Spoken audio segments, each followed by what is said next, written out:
Blip C34, please identify. Lei spoke calmly, as the whole laser pulsed the message to its destination. This one certainly wasn't trying to hide from him, but it had also found him. Being discovered was not something he wanted right now. Moments later, an IFF package was thrown back at him along the same tight beam trajectory. Rude, but okay, he thought, examining the content, whereupon he immediately disengaged the weapons lock he had maintained as a precaution.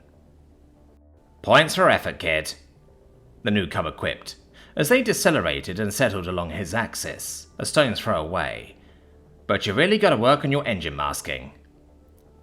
Did you really show up just to complain? What was that? To complain, ma'am. His new companion, who had identified themselves as Zana, ignored the sarcasm in that response.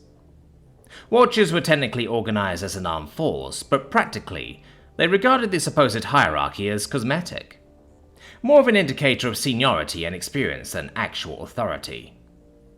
About the only organized command was the group protecting their home bases in Sol and Eridani. Just pulling your leg. What are we looking at? Lei indicated a cluster of contacts, moving in tight formation some light minutes away. About 24 massive constructs were cruising through the galactic void at near luminal speeds, decelerating hard towards their target destination. The Cat 6 I read about? Zana asked, although she knew the answer. Yup, heading right for Pallades 284E. I tried to redirect them, but they didn't take the bait. And before you ask, no, they don't know I'm here, he responded, making sure to put emphasis on the last sentence. Sure, this was his first real assignment, but he wasn't an amateur. Zana concentrated on the formation that they were just observing with passive sensors. A few quiet moments passed. So, I reckon you're planning, she broke the silence, trying not to sound bored. Yep. A shot isn't really that easy from this angle, and, well, I don't know.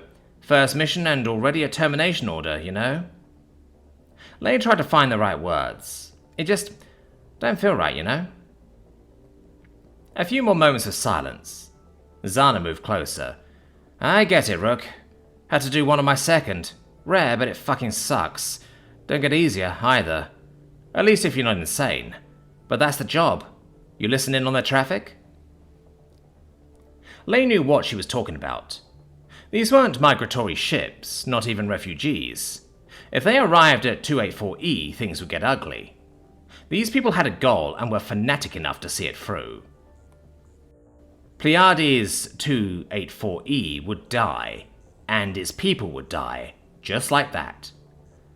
Plus, you're overthinking your tactics. A wave of high-energy tachyons washed over them, flooding the relevant sensor bands. The values, indicating several enormous releases of energy, could only mean one thing. Light would take several more minutes to arrive, but Lei knew then that the fleet was no more. It was silent between the two for a long time before he decided to ask, Where did you shoot from? I saw nothing. Zana indicated a position. Maximum setting directly behind. Forget what you learned in training. They might be going 0.9c, but 5% of light speed is still one hell of an impact velocity. If it's any consolation, kid, they didn't have time to realize they were dead. Lei didn't say anything, until he had managed to get his mind back under control. Astonishment and frustration, both at Zana's casual admittance and his own inefficiency, had welled up in him.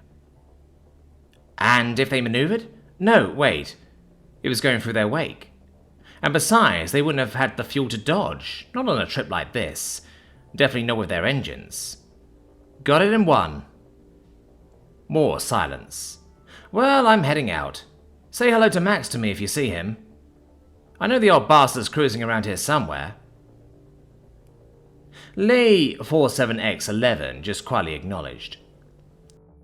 He didn't even make the effort of turning off the data link, as Zana 9382 lit up her engines and accelerated at a leisurely 3G, leaving him free-falling towards Pleiades 284E, a few light years away.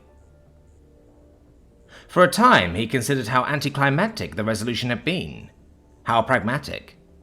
It felt like he'd just stepped out of an orbit and into a magnetic storm. He shuddered, even though he didn't have a body to do so. He wasn't sure whether he could really get used to this. Ixchel checked the readout, dumbfounded.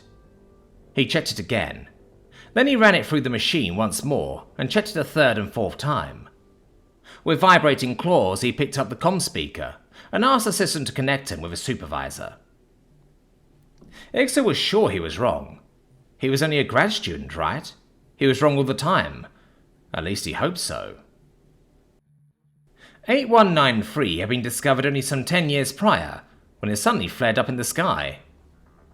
The dust clouds common in the inner system made it difficult to take a closer look, but scientists soon declared that it was the birth of a star. The radiation readouts confirmed processes of fusion were ongoing, and the scientific community had gotten together in many conclaves to think on the implications. At least, it appeared to be very far away when its discoverers measured the range. His supervisor picked up the comm with an annoyed thump. Ixchel knew he'd just been asleep, but this was more important. "Yes, what is it?" the supervisor spat. Annoyance and exhaustion unmistakable. Ixchel explained. The supervisor ran through the scenario in his head a few times. Within a minute after that, he was running to catch a train bound for the lab. Since when do stars just disappear?